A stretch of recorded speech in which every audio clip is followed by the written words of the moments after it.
Les invito a abrir sus Biblias en Gálatas. Continuamos Gálatas, capítulo 4. Vamos a continuar.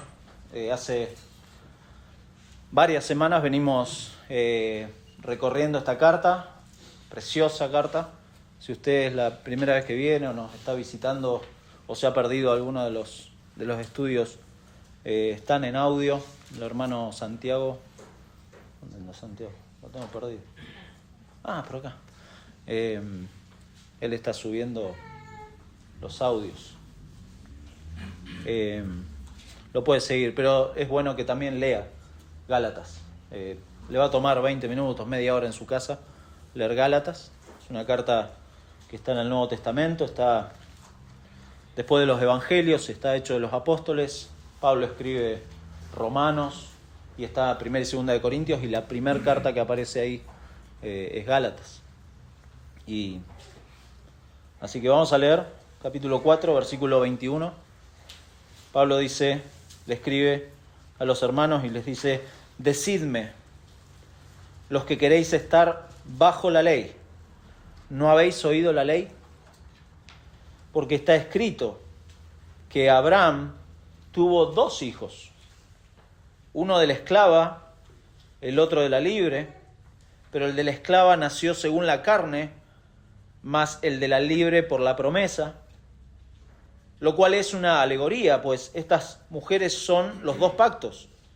El uno proviene del monte Sinaí, el cual da hijos para esclavitud. Este es Agar, porque Agar es el monte Sinaí en Arabia y corresponde a la Jerusalén actual, pues ésta, junto con sus hijos, está en esclavitud. Mas la Jerusalén de arriba, la cual es madre de todos nosotros, es libre, porque está escrito: regocíjate, oh estéril, tú que no das a luz, prorrumpe en júbilo y clama, tú que no tienes dolores de parto, porque más son los hijos de la desolada que de la que tiene marido. Así que, hermanos, nosotros, como Isaac, somos hijos de la promesa. Pero como entonces el que había nacido según la carne perseguía al que había nacido según el Espíritu, así también ahora. Mas, ¿qué dice la Escritura? Echa fuera a la esclava y a su hijo, porque no heredará el hijo de la esclava con el hijo de la libre. De manera, hermanos, que no somos hijos de la esclava, sino de la libre. Estad, pues, firmes en la libertad con que Cristo nos hizo libres, y no estéis otra vez sujetos al yugo de esclavitud. Nuestro Dios, te damos muchas gracias por tu palabra, por tener esta libertad de abrirla, y rogamos nos ayudes en este tiempo al recorrer este pasaje, que sea de edificación para tu iglesia, para cada uno de tus hijos. Y si hay corazones que no te conocen en este lugar, Padre, ten misericordia y habla a esas vidas, Señor. Muéstrales a Cristo, y que a partir de ahí ellos puedan poner la mirada en el único en el cual podemos tener verdadera libertad, en nuestro Señor Jesucristo. En su nombre oramos. Amén. Amén. Bien. ¿Le ha tocado estar alguna vez en alguna discusión?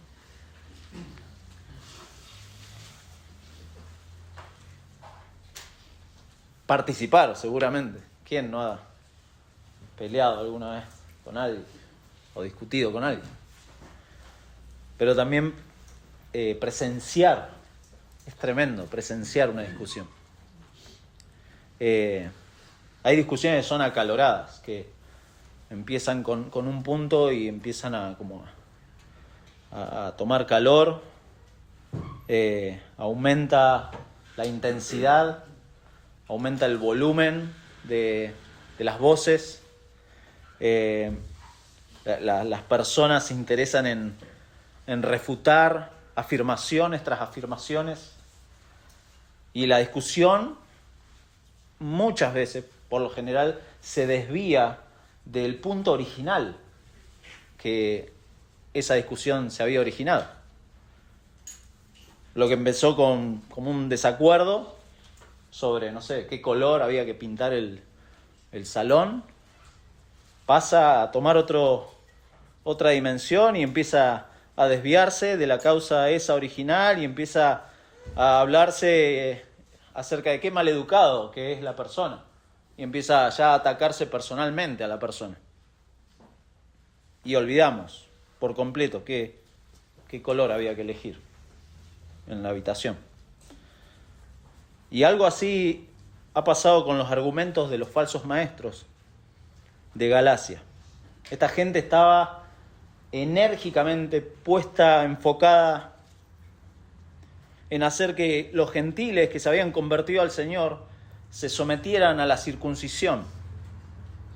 O sea, estaban saliéndose de foco y estaban poniendo toda la discusión en esto de que tienen que circuncidarse, tienen que cumplir con los días, con los meses, con los años, con las fiestas, etcétera, etcétera.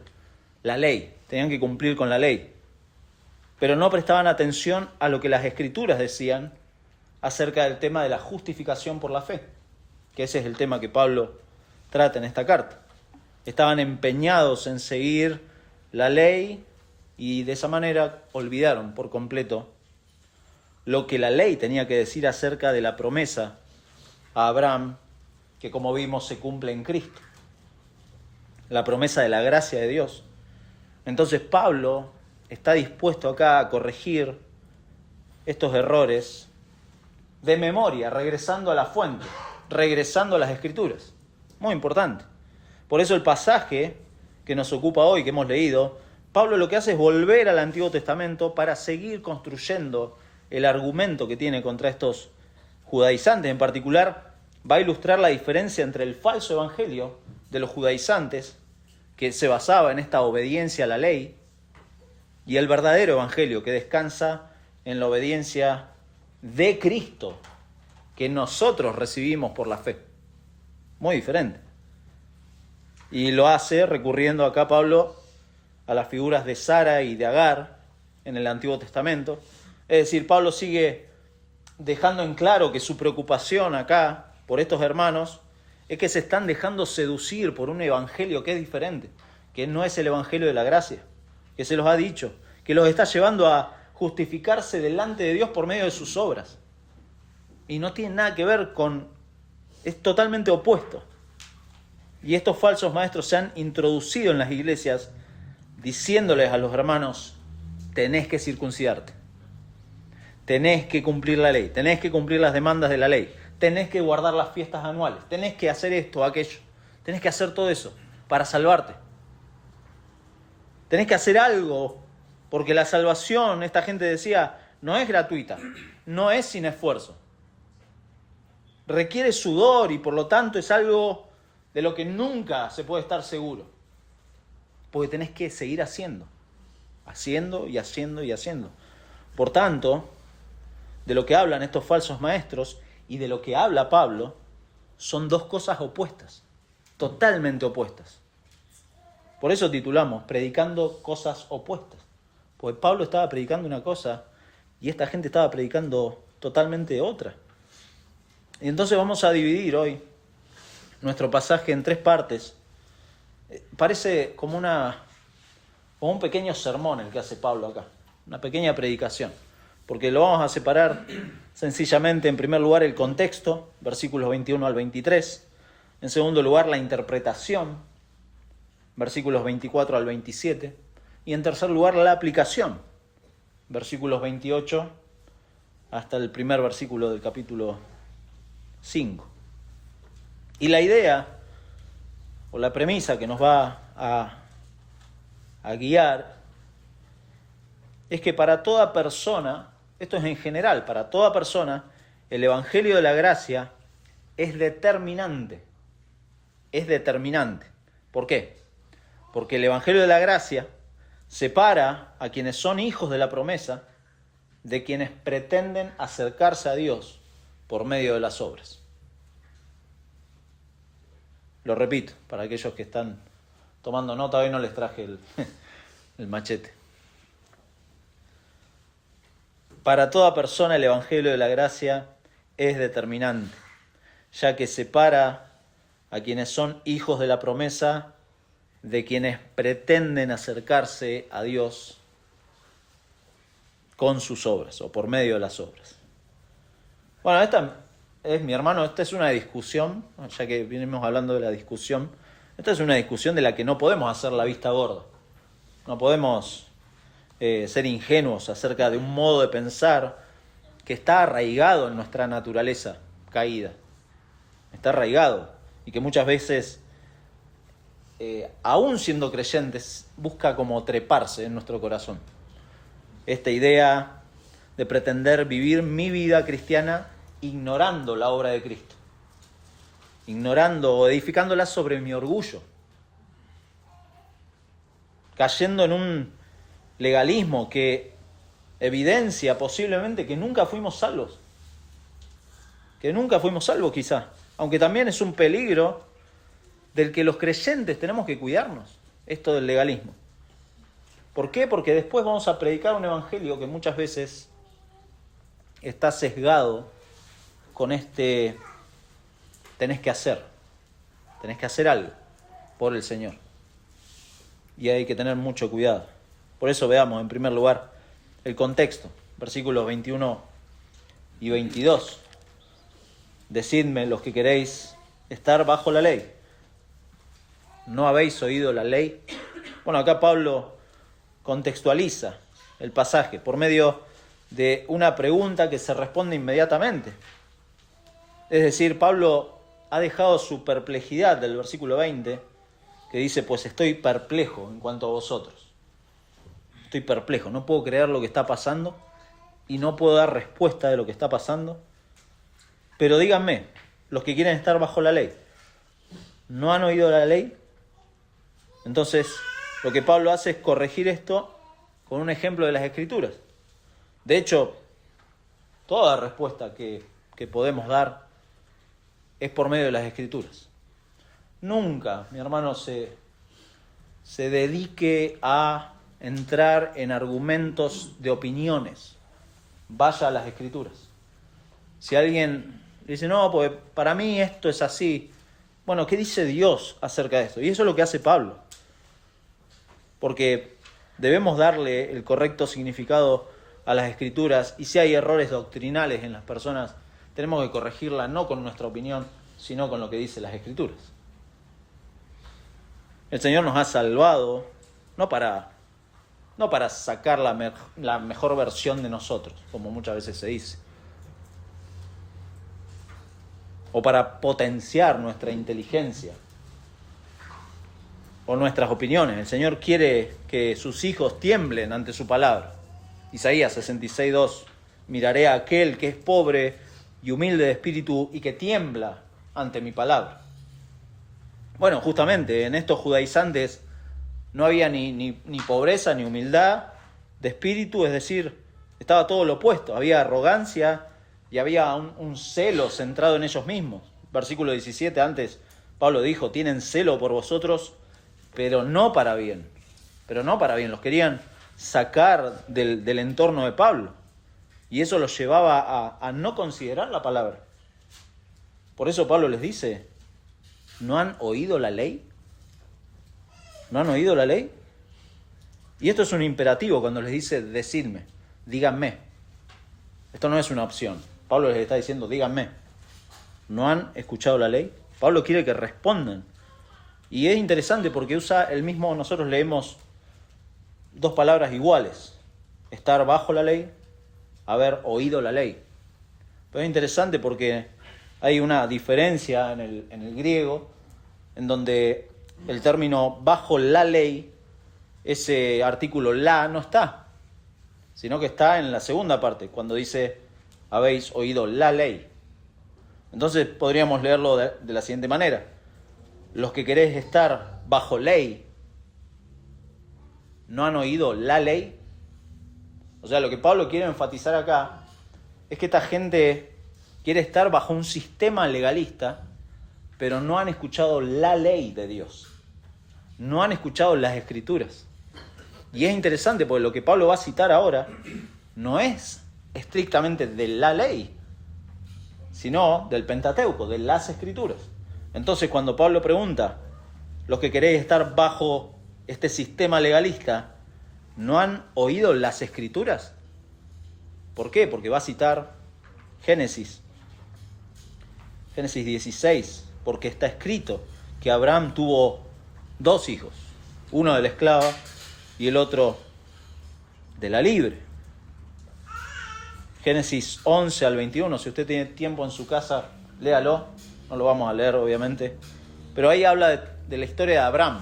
Al final del capítulo 11 se da la genealogía y cómo Abraham llega, o sea, sale, Dios lo manda a salir de Ur de los Caldeos, y entonces ahí empieza, final del capítulo 11, capítulo 12 y en adelante uno puede leer la historia de Abraham. Y está bueno que se familiarice, porque lo que va a citar Pablo acá posiblemente muchos no saben quién es Agar. Sara, que no se la menciona, pero principalmente qué es esto del Sinaí, qué es esto de Arabia, qué es esto de Jerusalén. Entonces uno tiene que estar, pero por cuestiones de tiempo obviamente no vamos a leer todo Génesis. Hágalo, tómese el tiempo en la casa de leer. Estar bajo el sistema de la ley, dice Pablo acá, es estar bajo esclavitud. Y esta gente estaba así. Es estar en condenación del pecado. ¿Por qué? Porque no hay ningún ser humano que pueda cumplir la ley. Eso téngalo presente. No hay, acá, de todos los que estamos acá, despreocúpese, nadie cumplió la ley por completo. De hecho, estamos acá gracias a la obra de Cristo, que sí cumplió toda la ley. Entonces, no tiene ningún sentido decir, sí, se puede ser salvo cumpliendo toda la ley. No se puede, porque nadie quiere y nadie puede. Porque la ley, lo vimos ya, fue dada justamente para definir nuestra pecaminosidad, para incrementar la gravedad de nuestra pecaminosidad, para mostrarnos nuestra incapacidad. Entonces es imposible vivir de esta manera, queriendo justificarme por la ley, y mucho menos que es posible ser salvo, es posible justificarme delante de Dios queriendo cumplir la ley. No puedo, no se puede. Si usted cree que usted es bueno, sáquese esa idea, porque delante de Dios no hay bueno ni aun uno. No hay quien pueda cumplir la ley. El único bueno delante de Dios es su Hijo, el Señor Jesucristo. Y solamente por medio de Él uno puede llegar a su presencia y ser justificado y ser salvo. Queremos inventar reglas. Queremos fórmulas para agradar a Dios. Incluso los creyentes. Sacamos cosas fuera de la Biblia con el intento ese de querer agradar a Dios. Y cosas que no están en la Biblia. Me encantó una frase, un pastor amigo predicó sobre esto y él decía: el legalismo falla en tratar en asuntos de conciencia y asuntos de preferencia. 2 cosas diferentes, asuntos de conciencia y asuntos de preferencia. Mis preferencias pasan a ser asuntos de conciencia en el legalismo. O sea, lo que yo prefiero pasa a ser asuntos de conciencia en el legalismo. Pero son asuntos que no están en la Biblia. Las preferencias de uno no hacen a la vida espiritual. ¿Se da cuenta? Por preferencia de líderes o de influencias, vivimos nuestras vidas conforme a preferencias y no conforme a la conciencia bajo la palabra de Dios. ¿Se da cuenta la diferencia? Hay veces que tenemos preferencias. Y yo, por ejemplo, en el devocional, uno habla de la lectura de la Biblia. Y algunos hermanos están haciendo la lectura cronológica. Y está bien, está muy bien. Lo importante es que el creyente lea la Biblia. No que mire con otros ojos al hermano porque, no está haciendo la cronológica. ¿Se da cuenta la diferencia? Mi preferencia es la cronológica. Perfecto. Pero por un tema de conciencia, yo no puedo juzgar al hermano que está haciendo otro tipo de lectura. ¿Se da cuenta? O creerme, pues eso también es grave y eso habla de nuestro orgullo. O creer que yo soy más santo porque hago la cronológica. Y mi hermano lee de otra forma la Biblia.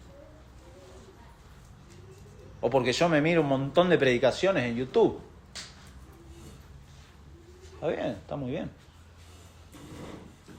Pero hay hermanos que quizá no tienen o el tiempo, pero leen su Biblia y quieren vivir agradando al Señor de esa forma. Bueno, ahí hay un tema de preferencias y de conciencia que hay que tener mucho cuidado. Y eso es lo que le pasaba a los judaizantes acá. No estaban circuncidados. Bueno, versículo 22, acá Pablo habla, me encanta como Pablo cita acá Génesis 16:15.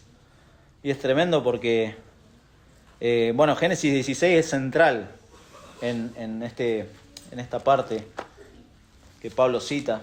Si bien él cita solamente versículo 15 del capítulo 16, capítulo 16 dice versículo 1, Sarai, mujer de Abraham, no le daba hijos. Sara no le daba hijos. Y ella tenía una sierva egipcia que se llamaba Agar. Dijo entonces Sarai a Abraham, ya ves que Jehová me ha hecho estéril. Te ruego, pues, que te llegues a mi sierva. Quizá tendré hijos de ella. Y atendió a Abraham el ruego de Sarai. Y Sarai, mujer de Abraham, tomó a Agar, su sierva egipcia, al cabo de 10 años que había habitado Abraham en la tierra de Canaán, y la dio por mujer a Abraham, su marido. Y él se llegó a Agar, la cual concibió, y cuando vio que había concebido, miraba con desprecio a su señora. Entonces Sarai dijo a Abraham, mi afrenta sea sobre ti. Yo te di mi sierva por mujer, y viéndose encinta, me mira con desprecio.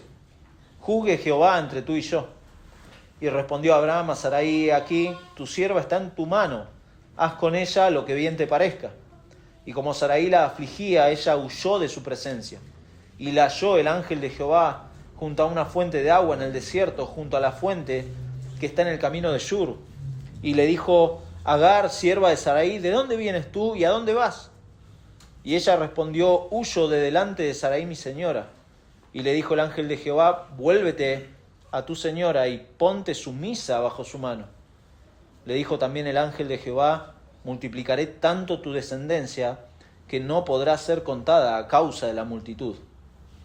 Además le dijo el ángel de Jehová, he aquí que has concebido y darás a luz un hijo y llamarás su nombre Ismael, porque Jehová ha oído tu aflicción. Y él será hombre fiero, su mano será contra todos y la mano de todos contra él, y delante de todos sus hermanos habitará. Entonces llamó el nombre de Jehová, que con ella hablaba, tú eres Dios que ve. Porque dijo, ¿no he visto también aquí al que me ve? Por lo cual llamó el pozo, pozo del viviente que me ve. He aquí está entre Cades y Bered. Y Agar dio a luz un hijo a Abraham, y llamó a Abraham el nombre del hijo que le dio a Agar, Ismael. Era de Abraham de 86 años, cuando Agar dio a luz a Ismael.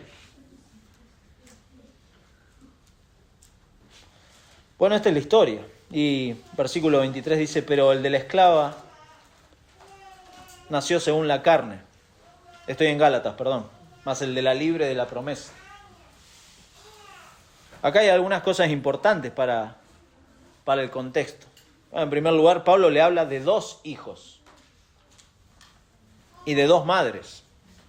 Y de 2 condiciones. Una esclava y una libre. Para esta gente que se jactaba de ser hijos de Abraham, debe haber sido fuerte lo que les dijo Pablo. Porque les dice, está escrito, Abraham tuvo 2 hijos. 2 hijos. Bueno, ustedes son hijos de Abraham. ¿De cuál de los 2?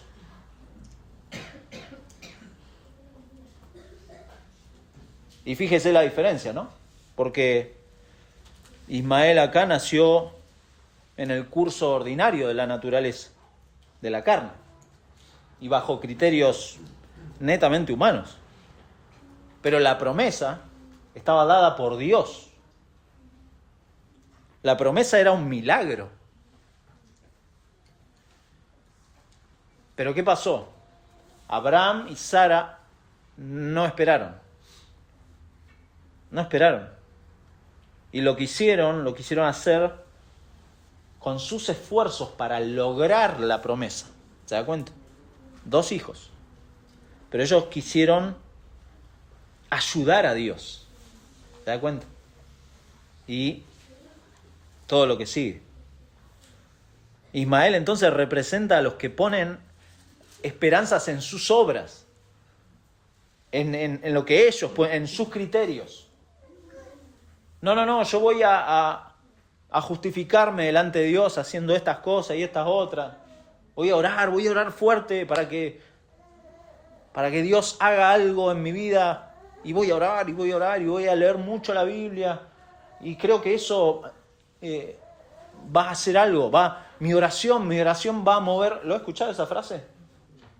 Antibíblica, pues no está en ningún lado. Mi oración va a mover la mano de Dios. ¿Qué? ¿En serio? ¡Wow! Bueno, juntémonos a tomar un café para que ore por mí, ¿no? Pues yo no puedo. ¿Cómo?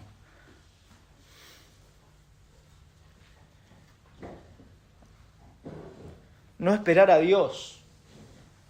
No esperar a Dios es el pecado acá deliberado de Abraham y Sara. Tomaron las cosas en sus manos, dejaron de escuchar a Dios, supusieron que esa era la manera. Eso, mi hermano, es salvación por obras. Y eso es lo que está diciendo Pablo. Hijos de la esclava.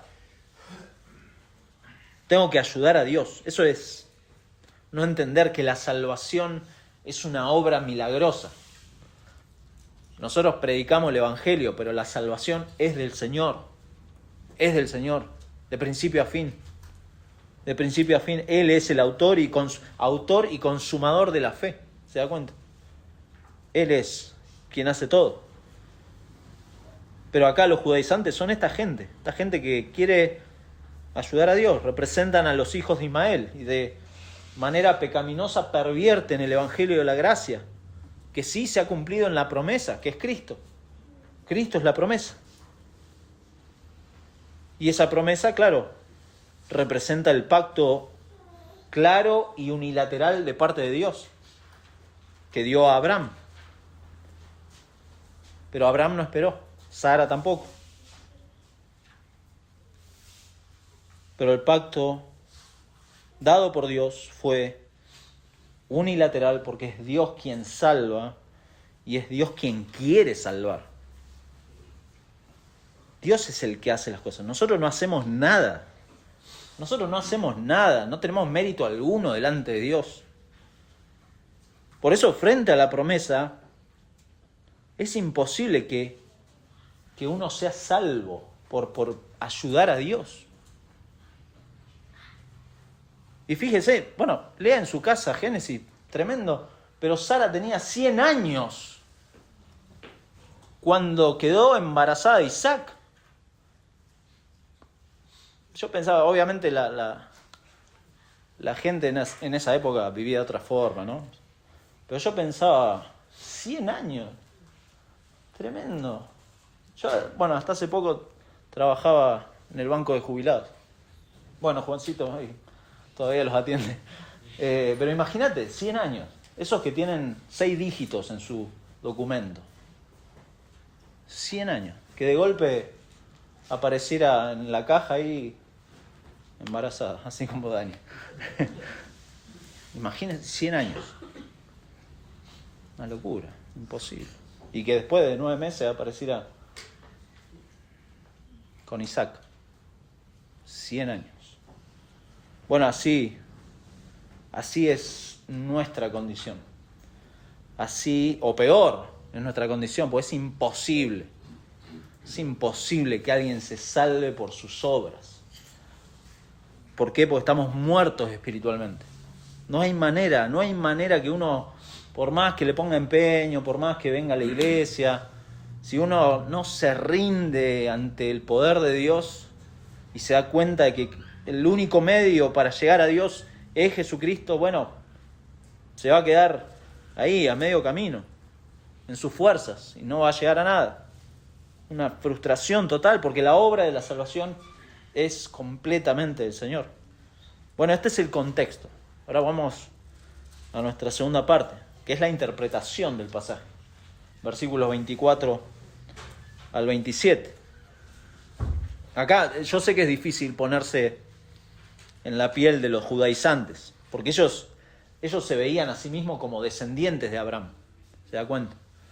Ellos se veían como hijos de Abraham, pero no se daban cuenta que los hijos de la promesa son aquellos que confían en Dios y en su promesa. Promesa que se cumple en Cristo. Pues lo dice, para el que no estuvo, en capítulo 3, versículo 16, dice: ahora bien, a Abraham fueron hechas las promesas y a su simiente. No dice y a las simientes como si hablase de muchos, sino como de uno, y a tu simiente, la cual es Cristo. Entonces ahí está, la promesa se cumple en Cristo. Esto no se cumple, como dijimos, por confiar en la ley o por intentar cumplirla. Y Pablo, inspirado por el Espíritu Santo, nos deja escrita acá la interpretación de Dios acerca de esto. Y dice, lo cual, este contexto, lo cual es una alegoría, pues estas mujeres son los dos pactos. El uno proviene del monte Sinaí, el cual da hijos para esclavitud, este es Agar, y sigue explicando. La historia es real, lo hemos leído en parte en Génesis, es una historia real. Pero Pablo usa acá una palabra que a algunos les da como un escalofrío, que es la alegoría, que es una especie de parábola o una analogía. Eso es lo que es más cercano al término a analogía.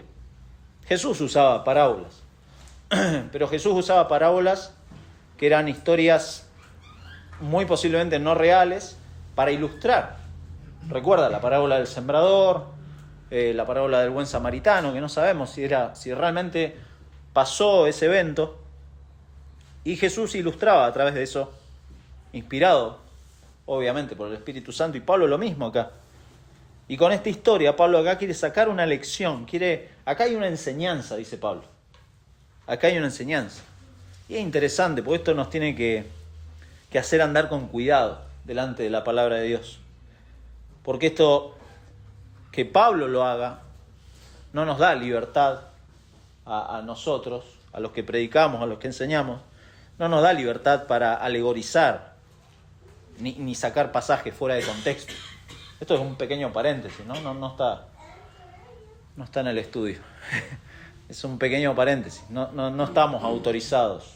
Ningún creyente que ya tiene la palabra de Dios y tiene que obedecer lo que dice la palabra, no está autorizado a sacar historias profundas, como que están encriptadas y que uno alegorizando puede lograr. No, nada de eso. Bueno, de hecho, en la historia de la iglesia, si a alguno le gusta la historia, léalo, la historia de uno de los padres de la iglesia que se llamaba Orígenes. Y Orígenes fue como el fundador de la escuela de interpretación alegórica. Tremendo. Si se pone a leer, se va a encontrar con cada cosa muy graciosa, que incluso algunas cosas muy graciosas llegan al día de hoy. Al día de hoy. Por ejemplo, hay una historia, la habrán escuchado algunos, de cómo conseguir novia a los jóvenes. Cómo conseguir novia. Y bueno, usaban la historia del derrumbe de Jericó, de los muros de Jericó. Y decían, bueno, así como Israel tenía que dar vuelta por Jericó, así usted al joven le aconsejaban, tiene que girar alrededor de su pretendiente y el Señor le va a ridiculez. No es así. Y así hay un montón. Un día podemos juntarnos, tomar unos mates y charlar de... Hay muchos, muchísimos. Pero bueno, Orígenes fue uno de los que empezó esto. Bueno, lamentablemente uno que admiramos algunos y ha escrito cosas preciosas es Agustín de Hipona, que tiene un libro de confesiones tremendo, muy lindo, pues perdón, esto es un paréntesis, es un libro acerca de confesiones que realmente hace Agustín delante de Dios, habla con Dios, pero en la segunda parte del libro empieza a alegorizar, y alegoriza Génesis, se va por las ramas, y bueno, y así, lo que pasa es que él seguía esta escuela de alegorización. Pero Pablo acá está inspirado por el Espíritu Santo, y eso es muy importante. Pablo el apóstol, con la autoridad de apóstol, estaba inspirado por el Espíritu Santo y da esta enseñanza y nos dice, bueno, estos son 2 pactos, 2 acuerdos hechos por Dios. El pacto con Moisés y el pueblo, que fue en Sinaí, y antes el pacto con Abraham, como dijimos, unilateral, un pacto de fe, porque Abraham fue justificado por creerle a Dios, creer la promesa. Entonces todos los que dependen de la ley, que es este pacto con Moisés, están, dice, esclavizados. Están esclavizados porque no pueden cumplirlo, porque no tenían la capacidad de cumplirlo y porque tampoco la ley tenía ese fin de que se cumpliera, sino que tenía el fin de mostrar la pecaminosidad y la incapacidad de acercarnos a Dios. Esto no puede salvar a nadie, eso es lo que está diciendo Pablo. Y nunca tuvo la intención de salvar a nadie.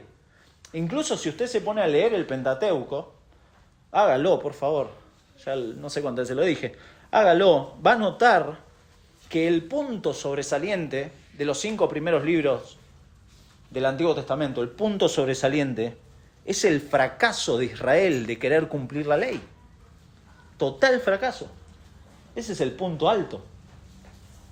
Y si se fija y si sigue leyendo el Antiguo Testamento, va a ver que por causa de eso, Israel llegó al exilio por la desobediencia. Y antes del exilio, y durante el exilio, y después del exilio, Dios les envió profetas para que les dijeran no solamente cosas que van a pasar, sino que les muestren que han desobedecido a la ley y que son incapaces totalmente.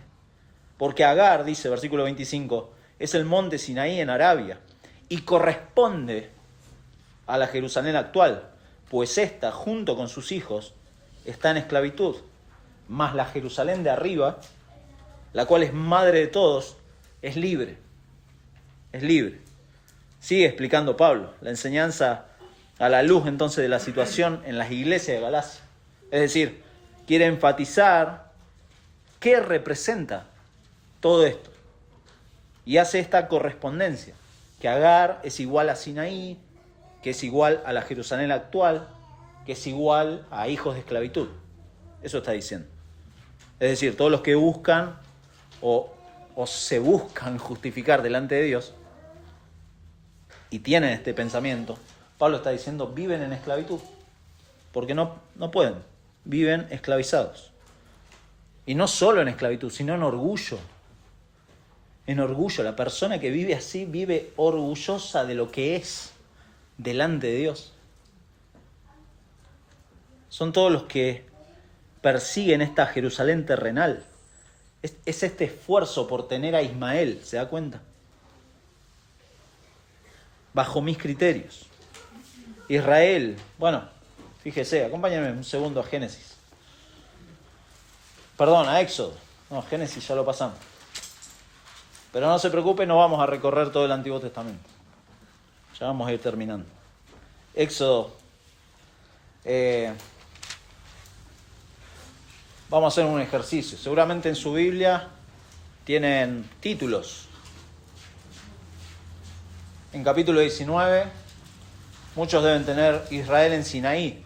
Los títulos no son inspirados, pero sirven como de guía para saber más o menos de qué está hablando el autor ahí, en este caso Moisés.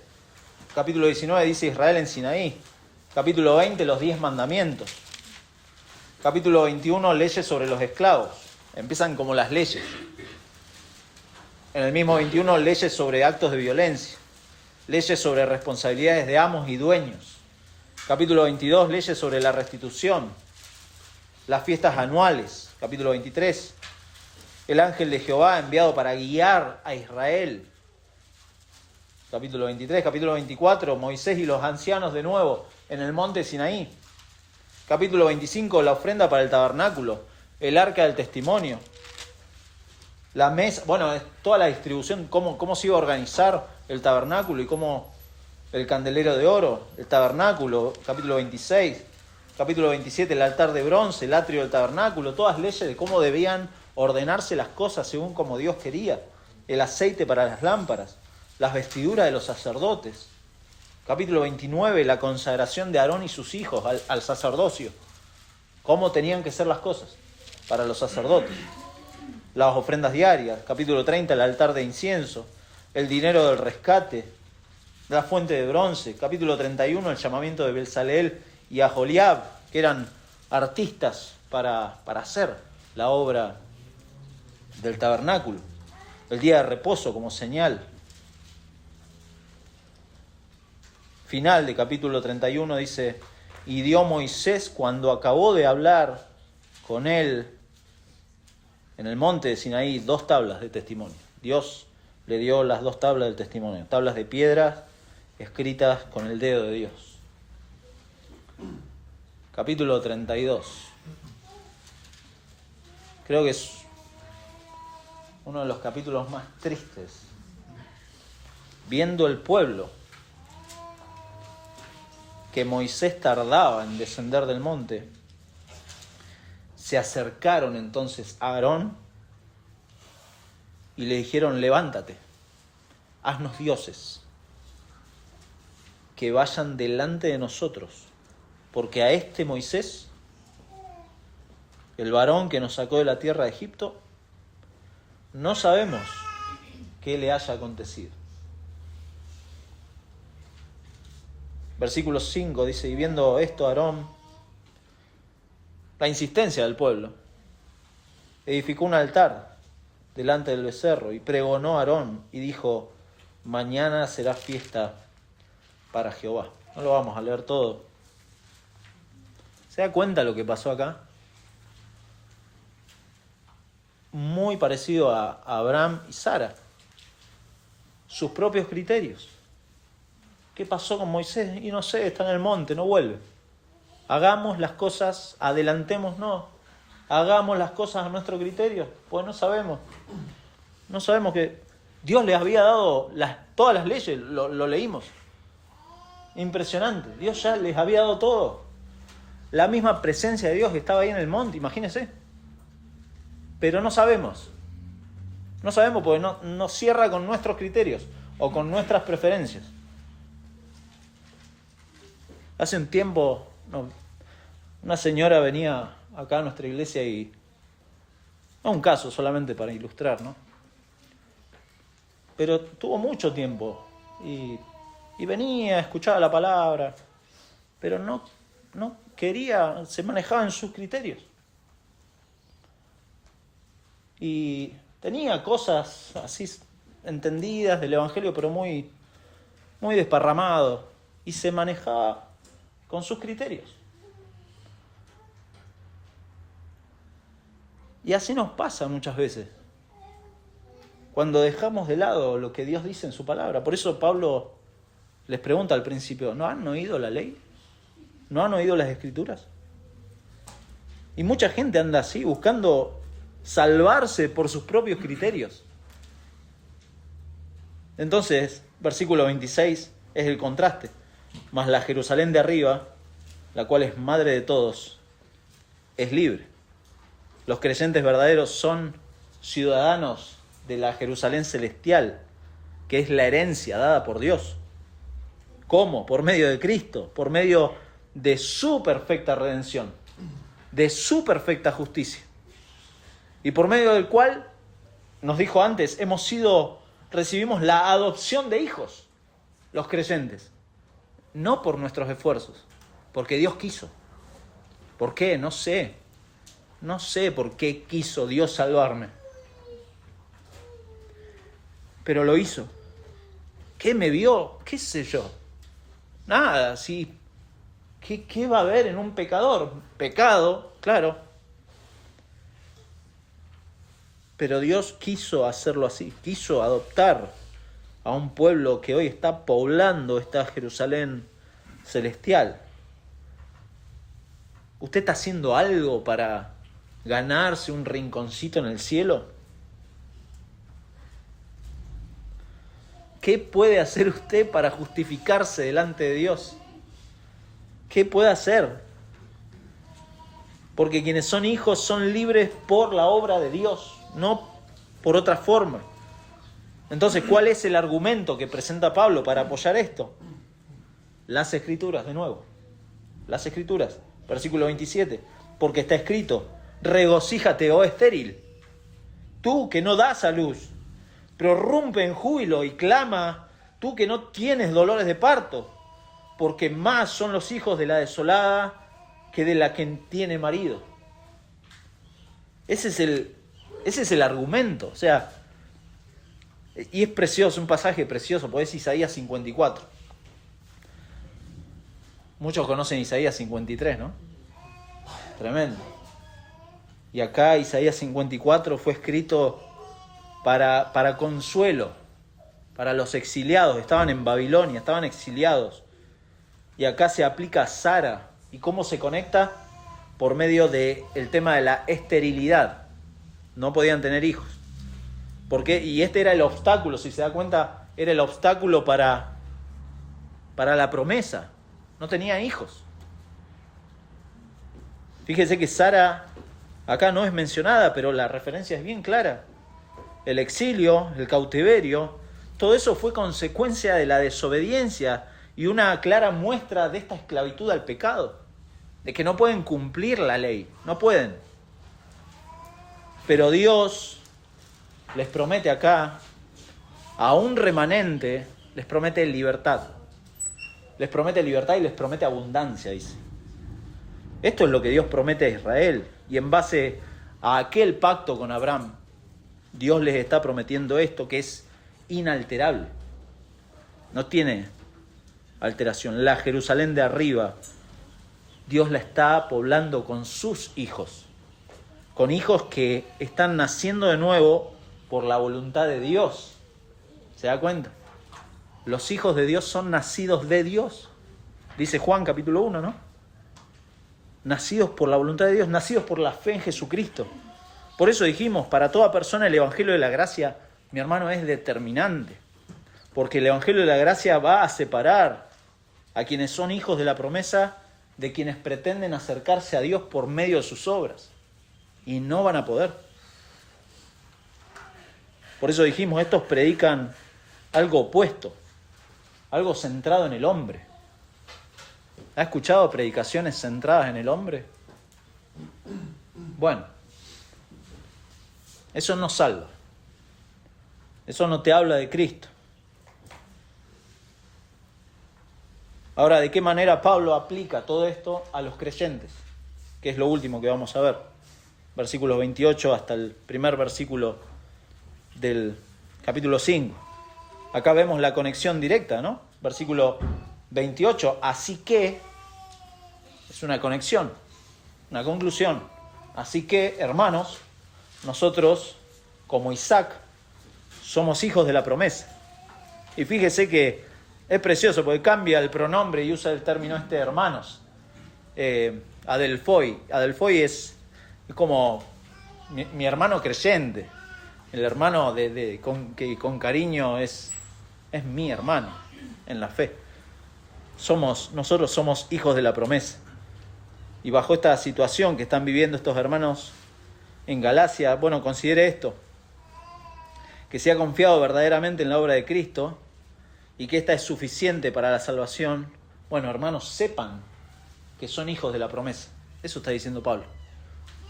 Si han creído en Cristo por la fe, si se han arrepentido de sus pecados y han corrido a la cruz de Cristo, son hijos de la promesa. Somos hijos de Isaac. La cruz de nuestro Señor Jesucristo no tiene aditivos, no tiene algo para agregarle, porque la cruz de Cristo es suficiente. Son salvos por la fe y solo por la fe, y solo por la fe.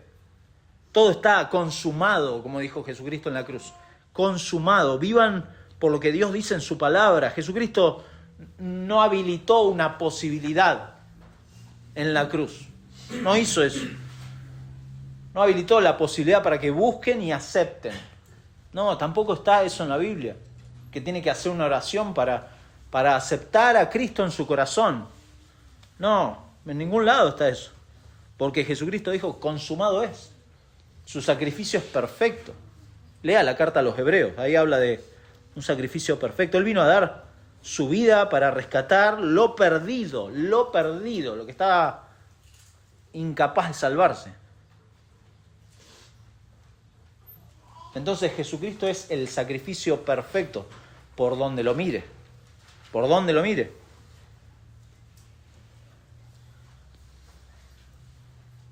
Cristo no es un plan de Dios hecho a medias.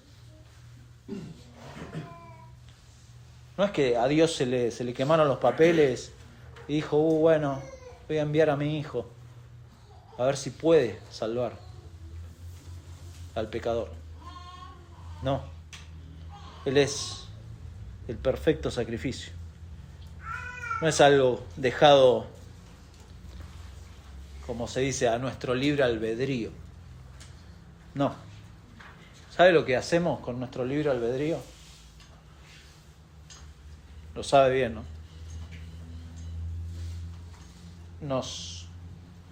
Con nuestro libre albedrío nos inclinamos al becerro de oro. Eso hacemos. ¿Por qué? Porque no podemos esperar a Dios. Y buscamos la forma de nuestros criterios. Eso hacemos. Por eso es bueno examinar sus convicciones. Sus convicciones, si son preferencias o realmente son en base a las Escrituras. Examine su fe. ¿Dónde está su confianza? ¿Dónde está su confianza? ¿Sigue confiando en usted mismo? ¿Confía en su confianza? Hay gente que confía en su confianza. No, yo creo que Dios, Dios me sabe. Es confiar en su propia confianza, pero no confía en el Señor. No confía en la obra de Cristo. Y de nuevo Pablo cita las Escrituras. Versículo 30, más. ¿Qué dice las Escrituras? Perdón, me salté el versículo 29. Pero como entonces el que había nacido según la carne perseguía al que había nacido según el Espíritu, así también ahora. Más que dice la Escritura, echa fuera a la esclava y a su hijo, porque no heredará el hijo de la esclava con el hijo de la libre. Entonces lo que hace Pablo acá es mostrarles, de nuevo, enfatiza esto de los dos hijos y de las dos condiciones. Hay un autor, Hendrickson, que dice, el mundo maligno, sea que esté representado por los legalistas o por los libertinos, envidia el gozo que los creyentes tienen en su Señor, de manera que la porción del creyente es ser perseguido. Es decir, usted, mi hermano, en este mundo nunca debería esperar ser tolerado, nunca debería esperar amor y paz en un mundo que rechaza a Cristo. Nuestra herencia, mi hermano, no es compartida con los incrédulos. No podemos, son dos predicaciones diferentes, opuestas. Eso es lo que está diciendo Pablo, y por lo tanto no podemos pretender disfrutar de las cosas que disfrutan los incrédulos, ¿se da cuenta? Y tampoco ellos pueden disfrutar de lo que nosotros disfrutamos.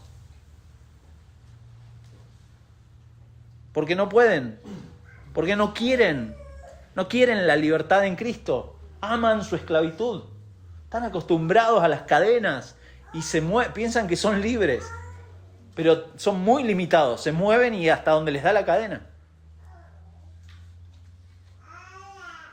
Por eso nadie va a poder llegar a la gloria ni ser justificado aparte de este nuevo pacto que Dios ha hecho en Cristo. Aparte de la obra de Cristo. Si usted rechaza a Cristo, si usted considera que la obra de Cristo es insuficiente para la salvación, no va a llegar a justificarse delante de Dios. No puede. No hay otra forma. Es lo que Dios ha determinado. Si usted rechaza a Cristo, si rechaza lo que Él ha hecho, entonces va a ser echado de la presencia de Dios. Porque Dios no puede aceptar otro sacrificio que no sea el de su Hijo. No hay otra forma. Sin Cristo, mi amigo, sin Cristo sus pecados no van a ser perdonados. Sin Cristo no hay vida. Sin Cristo no hay esperanza. Para el pecador no la hay. Tampoco, si el creyente paulatinamente se engaña como los judaizantes, también tengan mucho cuidado de... A ver, la salvación no se pierde, y lo tenemos en claro, pero va a perder de vista el foco de dónde está puesto su galardón, dónde el gozo. Va a perder, como decía el Salmo 51, no me quites el gozo de tu salvación. Y muchos cristianos pierden el gozo de la salvación por ir tras fórmulas o tras sus méritos. Pero los creyentes no somos hijos de esclavitud, somos hijos de libertad, descendientes de la gracia soberana de nuestro Dios. Obviamente esto no nos libra de la responsabilidad que está implícita en este pasaje, de guardar el regalo que el Señor nos ha dado y por lo tanto vivir por la fe en este gozoso ejercicio de la libertad. No nos quite esa responsabilidad. Pero esta libertad a la vez es ser librado de la maldición de la ley. De modo que Pablo acá nos anima a aferrarnos a esta libertad, porque la Jerusalén, dice, la Jerusalén de arriba, mi hermano, es una ciudad de libres, no de esclavos. La Jerusalén de arriba es una ciudad de libres. Estad, pues, firmes en la libertad con que Cristo nos hizo libres, y no estéis otra vez sujetos al yugo de esclavitud. La Nueva Biblia de las Américas dice: para libertad fue que Cristo nos hizo libres. Por tanto, permanezcan firmes y no se sometan otra vez al yugo de esclavitud. No lo hagan. Es absurdo. Es absurdo volver a esto. Por eso interpretar y aplicar correctamente esta libertad es algo clave en nuestra vida cristiana. La libertad del cristiano es algo que uno necesita seguir profundizando y tener mucho cuidado. Esto es vivir por fe, confiados en lo que Dios dice en su palabra, no confiados en mis criterios, sino en lo que Dios dice en su palabra. En el contexto indica que Pablo está pensando acá particularmente en la libertad de la ley. En la libertad de la ley, esto es, en la liberación de esta maldición que está pronunciada sobre el pecador porque no puede cumplir la ley, porque está tratando esforzadamente y sin éxito tratar de cumplir todo esto y no puede.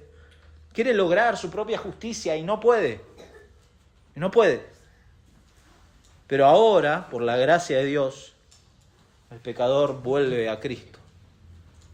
Cristo lo atrae hacia Él y la salvación es de Él y la libertad es de Él.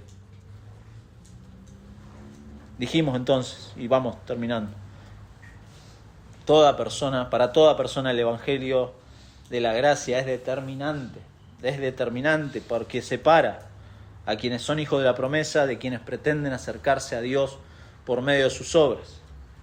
Usted, mi hermano, no ha hecho ninguna diferencia delante de Dios. Ha sido completamente su gracia. Y si usted es un hijo de la promesa, es decir, alguien que cree y que confía en la obra de Cristo como suficiente para ser aceptado delante de Dios, entonces tenga cuidado de no olvidar el Evangelio diariamente. No olvide el Evangelio. A lo largo de su nueva vida, mi hermano va a ser tentado. Va a ser tentado por Satanás, va a ser tentado por el mundo, va a ser tentado por su propio corazón, a empezar a confiar en su desempeño y a olvidar la gracia de Dios. Y uno, de nuevo, a lo largo de la historia de la iglesia lo ve. Busque por internet, por Wikipedia, busque los monjes de los primeros siglos. Claro, con el peligro que había de cómo el paganismo se había metido en la iglesia, algunos cristianos honestos, gente, se asustaron porque veían cosas que no tenían nada que ver con el cristianismo y se asustaron y dijeron, bueno, tenemos que hacer algo. nos vamos. Alejémonos del mundo, nos vamos al desierto. Nos vamos al desierto y nos hacemos monjes. Y ahí nació el monasticismo, los monasterios. Si alguna vez vio algún monasterio, es eso. De ahí nacieron. Con el fin de alejarse del mundo. Con el fin de vivir vidas más puras. Pero eso los llenó de orgullo. Y creían que eran los super santos. Porque se abstenían de todo. No tenían nada. Bueno, tenga cuidado de no olvidarse del Evangelio. Y de creer que es un monje en este mundo. Porque su corazón y el mío es muy, muy engañoso. Muy engañoso. Eso va a incrementar el orgullo que obviamente ya tenemos. Pero se va a potenciar. Se va a potenciar. Va a empezar, como dijimos, a considerar las preferencias mías y convertirlas en asunto de conciencia y a la vez como normas por las cuales todos deberían cumplir para que sean buenos cristianos. Y empiezo a mirar a mis hermanos como, bueno, no es tan buen cristiano. ¿Y por qué considera eso? Y porque no hace esto o aquello como lo hago yo. No, si no está en la palabra de Dios. No ora 4 horas al día como yo hago. Wow. Pero ora el Señor, lee la palabra, comparte la comunión con los hermanos. Bien. ¿Por qué complicarla? Bueno, la palabra es concreta en cuanto a los usos de los medios de gracia para nuestra relación con Dios, pero... Y usted tiene que aprovechar eso, claro. Pero no convierta en normas rígidas que pretender que todos cumplan normas de cómo se tienen que hacer las cosas cuando no está en la palabra. Tengan cuidado con eso. Pero a través de este pasaje también podemos ver, lo dijimos, 2 prédicas diferentes.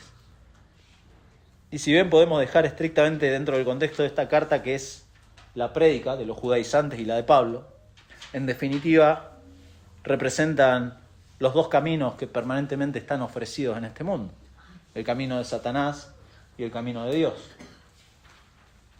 Estos son los contrastes. Esto ha sido el contraste de todos los tiempos. Pero en el que finalmente sabemos que Satanás va a ser vencido. Y finalmente el camino de Dios va a prevalecer por sobre todo. Porque Él mismo nos ha dado a su Hijo. Y su Hijo ha vencido en la cruz. Entonces, esto nos tiene que hacer recordar la victoria de Cristo, que lo ha enviado para redimir y para liberar a aquellos que no se podían liberar por sí mismos. Esclavos. ¿Para qué? Para ahora hacerlos hijos de Dios. Por eso, mi amigo, si usted está acá esta mañana, quizá está escuchando por primera vez el Evangelio, no sé, el significado de la cruz, o quizá lo ha escuchado 1000 veces y su corazón está endurecido, o quizá es un religioso que piensa que es salvo, pero que todavía vive bajo el techo de Agar, como esclavo. Bueno, deje de confiar en usted. Deje de confiar en usted, en sus méritos, en su inteligencia, en que es un capo usted, no. Deje de confiar, confíe en la promesa de Dios. Confíe en Jesucristo. Confíe solamente en Él. Porque la indecisión, esto de ser indeciso delante de Dios, acerca de Cristo, es inaceptable delante de Dios.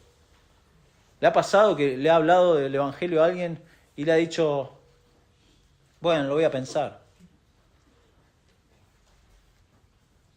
Eso es indecisión, y la indecisión, no hay grises delante de Dios.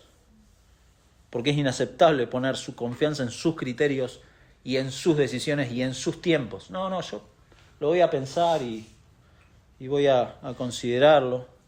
Deje de luchar contra Dios. Por favor. Deje de luchar contra Dios. Arrepiéntase. Confíe en el Señor. Escuche, y con esto terminamos. Escuche lo que dice el Señor Jesucristo en Juan capítulo 8, versículo 31 en adelante. Lo voy a leer en Nueva Biblia de las Américas.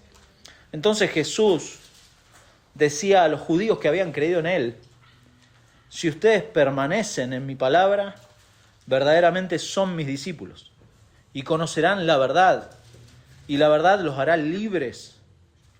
Ellos le contestaron, y escuche lo que le contestan. Somos descendientes de Abraham y nunca hemos sido esclavos de nadie. ¿Cómo dices tú, serán libres? Jesús les respondió, en verdad les digo que todo el que comete pecado es esclavo del pecado. Y el esclavo no queda en la casa para siempre. El Hijo sí permanece para siempre. Así que, si el Hijo los hace libres, ustedes serán realmente libres. Sé que ustedes son descendientes de Abraham. Y sin embargo, me quieren matar porque mi palabra no tiene aceptación en ustedes. Yo hablo lo que he visto de mi Padre. Ustedes, entonces, hacen también lo que oyeron de su Padre. Ellos le contestaron, Abraham es nuestro Padre. Abraham es nuestro Padre. Jesús les dijo, si son hijos de Abraham, hagan las obras de Abraham. Pero ahora me quieren matar, a mí, que les he dicho la verdad que oí de Dios. Esto no lo hizo Abraham. Ustedes hacen las obras de su padre. Ellos le dijeron, nosotros no nacimos de fornicación. Tenemos un padre, es decir, Dios. Jesús les dijo, si Dios fuera su padre, me amarían. Porque yo salí de Dios y vine de Él. Pues no he venido por mi propia iniciativa, sino que Él me envió. ¿Por qué no entienden lo que digo? Porque no pueden oír mi palabra. Ustedes, y acá les muestra quién es su padre, ustedes son de su padre el diablo y quieren hacer los deseos de su padre. Él fue un asesino desde el principio y no se ha mantenido en la verdad porque no hay verdad en él. Cuando habla mentira, habla de su propia naturaleza porque es mentiroso y el padre de la mentira. Pero porque yo digo la verdad, no me creen. ¿Quién de ustedes me prueba que tengo pecado? Y si digo verdad, ¿por qué ustedes no me creen? El que es de Dios, escucha las palabras de Dios. Por eso ustedes no escuchan, porque no son de Dios. Más adelante, en 1 de Juan, Juan nos recuerda que Jesucristo vino a deshacer las obras del diablo. Es decir, Jesucristo es, mi amigo, el único medio por el cual cualquier pecador en cualquier lugar de este mundo puede ser salvo. No por sus méritos, no por sus obras, no por cumplir ciertos ritos, no, por la sola y soberana voluntad de Dios de abrir nuestros oídos a este precioso evangelio y de recordarnos que es solamente por medio de Cristo que uno puede acercarse a nuestro Dios. Así que si usted es creyente, recuérdese esto para que no se llene de orgullo en la semana y recuerde que no es por sus méritos. Pero si usted no es creyente, por favor, y si esta es la única vez que nos vamos a ver, y si el Señor ha hablado a su vida y a su corazón, corra a Cristo, no lo dilate, porque Dios no anda con grises. Que el Señor bendiga su palabra y nos guíe en esta semana. Vamos a orar, hermanos. Muchas gracias, Padre, por poder estar en esta mañana, abrir tu palabra y nuevamente encontrar en ella las verdades del Evangelio. Señor, cuánto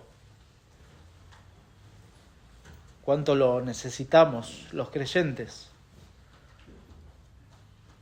Recordar la obra de Cristo todos los días y en todo momento. Porque inmediatamente hacemos como Abraham, como Sara. Hacemos como Israel, nos vamos y le pedimos a Aarón, haznos dioses. Queremos manejar las cosas a nuestro criterio y tú nos has dejado todo lo que pertenece a la vida y a la piedad nos ha sido dado por medio de Jesucristo y todavía andamos rebuscando en nuestros criterios, en nuestra basura, tratamos de buscar cómo manejarnos y cómo ser buenos cristianos y nos olvidamos de la fuente, nos olvidamos desde dónde fuimos creyentes, por tu obrar soberano. Y te damos muchas gracias, Señor, porque tu palabra es muy clara acerca de lo que tú has determinado. ¿Qué es tu evangelio, Señor? Rogamos, Padre, que obres en aquellos corazones que no te conocen. Ten misericordia, Señor, porque están esclavos y muchas veces no saben que están esclavos. Muchas veces piensan que son libres y no son libres. Por eso rogamos, Señor, que en esta semana también ayudes a tu iglesia a seguir anunciando este mensaje que es el único que puede liberar al pecador realmente. Y no solo eso, sino también lo puede hacer un ciudadano de esta Jerusalén celestial. Señor, muchas gracias porque también en este pasaje hemos podido ver nuestra esperanza futura, que pronto vas a venir a buscar a tu iglesia, pronto vas a venir a buscar a tus hijos. Esto es todo de tu gracia, sublime, hermosa gracia que nos permite vivir día tras día, Señor, a pesar de nuestras limitaciones, a pesar del pecado remanente que aún hay en nosotros. Señor, muchas gracias por sostener nuestras vidas. Gracias porque a pesar de las pruebas, de las dificultades que cada uno pueda tener, Señor, tú los guardas, son tus ovejas. Y damos muchas gracias porque también nos has dado en tu palabra la certeza de que hay otras ovejas. Hay otras ovejas que tú vas a atraer hacia ti. Y cuánta responsabilidad y qué privilegio nos has dado de ser agentes tuyos en donde estemos, para seguir predicando el Evangelio y que tú estés obrando en esas ovejas, Señor. Gracias. Gracias por esta oportunidad que nos das de servirte de esta manera. Señor, cuídanos el resto de este día. Damos gracias por todo lo que hemos podido hacer en esta mañana, reunirnos, congregarnos, Señor, en libertad, abrir tu palabra, cantar juntos, orar juntos. Te damos muchas gracias, Señor, por todo esto. Cuídanos el resto de esta semana, te lo pedimos, en el nombre de Jesús. Amén. Amén.